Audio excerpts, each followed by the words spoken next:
Do you guys have your own separate mouthwashes? He said, yes. I said, great. What you're going to do is you're going to let her mouthwash run out and you're not going to buy her anymore. And you're going to let her see your mouthwash still be full.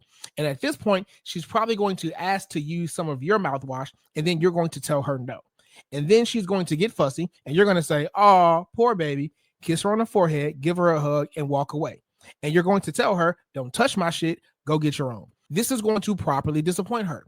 As small and as trivial as it sounds, it's ultra important you do it. So I gave him that advice. And we checked in about a week later. He told me not only had he disappointed her by not buying her mouthwash, he also disappointed her by stopping at the grocery store and telling her to stay in the car until he got back finishing shopping.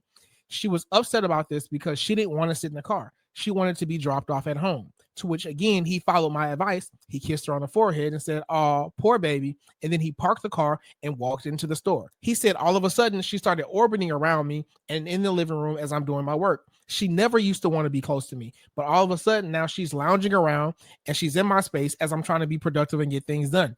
And she won't go away, but she's not saying much. She's kind of just sitting around. And I said, exactly. She is now communicating to you, I want to be in your presence. He said, she now sits right next to me at all our son's sporting events, and I don't have to ask. He didn't understand this, but I did. This started to work because she understood that he was able to disappoint her, to tell her no and not fear her leaving, which makes her feel safe.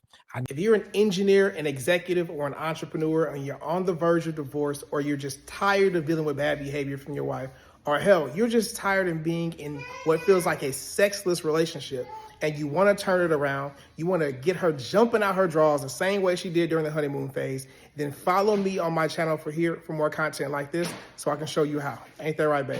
Yes, King.